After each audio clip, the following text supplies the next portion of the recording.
Bonjour, voilà déjà 2 semaines que nous sommes confinés chez nous, mais cela ne nous empêche pas de communiquer, cela ne nous empêche pas aussi de prier ensemble et de continuer aussi notre chemin du carême. Et ce dimanche, donc, nous célébrons le 5e dimanche de carême. Alors je voudrais m'adresser bien sûr à vous tous, mais aussi aux catéchumènes qui auraient dû normalement vivre leur 3e scrutin ce dimanche, un scrutin qui a pour thème la résurrection, la foi dans la résurrection.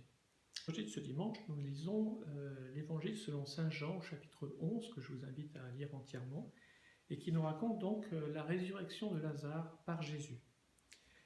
Jésus donc va ressusciter Lazare, qui est au tombeau depuis 4 jours déjà, et il manifeste ainsi que Dieu est plus fort que la mort, et que même si bien sûr nous devons passer par la mort, et Jésus lui-même passera par la mort, eh bien nous sommes appelés à ressusciter comme Jésus ressuscite et comme nous le fêterons à Pâques.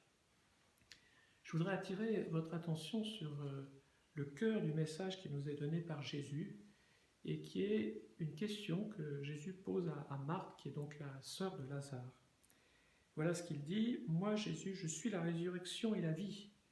Celui qui croit en moi, même s'il meurt, vivra, et quiconque qui vit et croit en moi ne mourra jamais. Crois-tu cela ?» Cette question, bien sûr, est adressée à Marthe, mais est aussi adressée à nous-mêmes. Croyons-nous en la résurrection?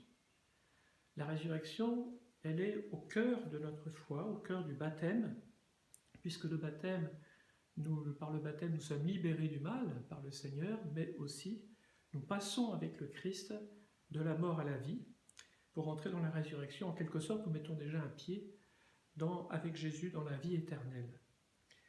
Je voudrais noter aussi que dans cette question de Jésus, il dit bien « Quiconque vit et croit en moi ne mourra jamais ». Donc il ne s'agit pas seulement de croire en Jésus, mais aussi de vivre en Jésus. Et qu'est-ce que ça veut dire de vivre en Jésus? Eh bien, ça veut dire d'aimer comme lui, quand il nous dit « Aimez-vous les uns les autres comme je vous ai aimé ». Il n'y a pas de plus grand amour que de donner sa vie pour ceux qu'on aime. Alors c'est un appel qui est adressé à tous, à tous les baptisés, tous les hommes bien sûr, mais aussi à vous, les catéchumènes, de raviver, de faire grandir en nous ce qu'on appelle les vertus théologales, c'est-à-dire la foi, l'espérance et la charité. Nous voyons à quel point en ce moment ces vertus sont tellement nécessaires et dans cette période éprouvante de pandémie.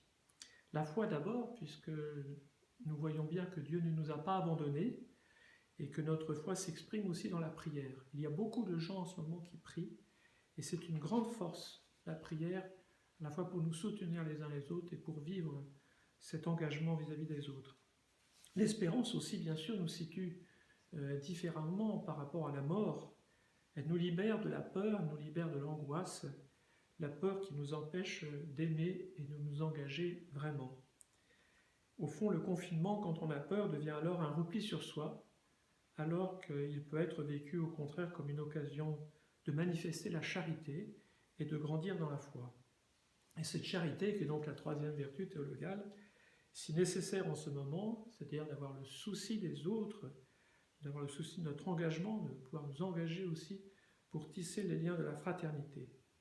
Alors que justement beaucoup actuellement risquent d'attraper la maladie pour que tous puissent continuer à vivre.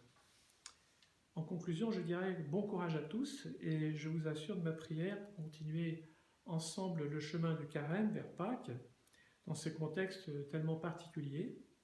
Chers catéchumènes, je prie aussi pour vous et je prie aussi pour les confirmants dont je viens de lire les lettres et qui se préparent à recevoir ce sacrement de la confirmation. Donc bon dimanche de carême à tous et priez aussi pour moi.